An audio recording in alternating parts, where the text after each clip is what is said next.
काय झालं 1 रुपयाच्या पीक विमा योजनेचं?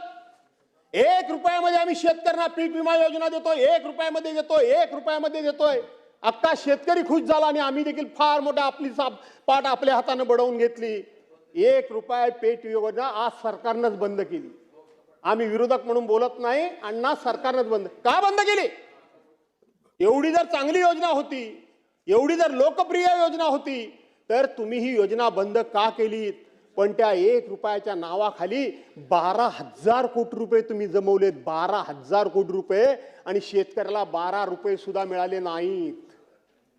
शेतकऱ्याला 12 रुपये सुद्धा मिळाले नाहीत. ते 12,000 कोटी रुपये मात्र त्या विमा कंपन्यांच्या दलालांच्या आणि विमा कंपन्यांच्या खिशामध्ये गेले. शेतकऱ्याच्या वाट्याला मात्र काहीच आलं नाही. आणि मग ते काही आलं नाही. त्याच्यानंतर सरकारने एक घोषणा केली. काय घोषणा केली सरकारनं? किती लोकांना फसवणार तुम्ही? सरकारनं त्या विमा योजनेच्या पोटी इथं सांगितलं, म्हणजे महत्वाकांक्षी योजनेमध्ये अधिवेशनमध्ये माननीय मुख्यमंत्री महोदय यांनी घोषणा केली आणि त्या अनुषंगानं मंत्रिमंडळाच्या बैठकीमध्ये ठराव झाला. आम्ही शेतकऱ्यांकरता कृषी समृद्धी योजनेला मान्यता देत आहोत. कृषी समृद्धी योजना आम्ही मान्यता देत आहोत आणि त्याच्यामध्ये 6,000 कोटी रुपये आम्ही शेतकऱ्यांना वाटणार म्हणून सांगणार. बरं झालं तुम्ही आलात मामा. तुमच्यामध्ये हिम्मत मला सांगा की 6,000 कोटीचा प्रस्ताव तुमचा मंत्रिमंडळासमोर गेला होता की नाही? आणि 6,000 कोटीच्या प्रस्तावाकरता तुम्ही मंत्री महोदय म्हणून माननीय मुख्यमंत्री महोदयांना पत्र पाठवलं होतं की नाही? आणि याच्या उपर पाठवलं. प्रामाणिक मंत्री एकतरी आहे आणि म्हणून याच्या उपर त्यातला तुम्ही 1 रुपया तरी बजेटमध्ये तरतूद तुमची झाली का? गेल्या सप्लिमेंटरी बजेटमध्ये ती तरतूद होणार होती पण ती झाली नाही. शेतकऱ्याला काही मिळालं नाही. तुम्ही बोट पुढची दाखवून काय उपयोग होणार नाही. घोषणा कधी केली? बघ घोषणा कधी झाली? आकर्षक घोषणा करायच्या आणि लोकांना सरळ सरळ फसवायचं. या योजनेतलं तुम्ही काय सांगितलं?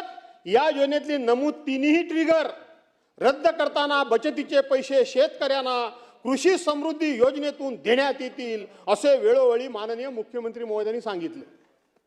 आम्ही 3ही ट्रिगर बंद करतोय आणि त्याचे पैसे आम्ही शेतकऱ्यांना देतोय. 1 रुपया सुद्धा तुम्ही शेतकऱ्यांना दिलात नाही. 1 रुपया. शेतकऱ्यांना किती फसवणार तुम्ही? लोकांना कसं फसवणार तुम्ही? आणि म्हणून 1 रुपया सुद्धा तुम्ही दिलात नाही. या संदर्भातलं पत्र माझ्या हातामध्ये आहे. अध्यक्ष महोदय, मागच्या वेळेला काय म्हटले होते, आता काय म्हणतायत? तो दिला नाही तर नाही.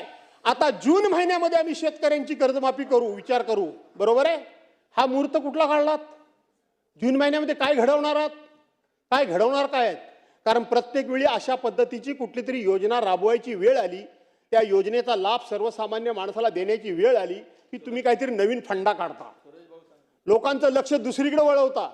मग कधी टिपू सुलतान असेल, नाही तर आणखीन कोण असेल, ज्याचा संबंध काय इथं या गोष्टींचा, ज्या गोष्टींचा हो बा माफ करा, मी त्याच्यावर जात नाहीये. मी फक्त इथंच जातोय, मी कुठं जात नाहीये बाबा. आणि म्हणून मला एवढंच म्हणायचं आहे की मला एवढंच म्हणायचं आहे की आपण शेवटी हा जून महिन्याचा मुहूर्त कुठून काढला मामा, म्हणजे मंत्री महोदय?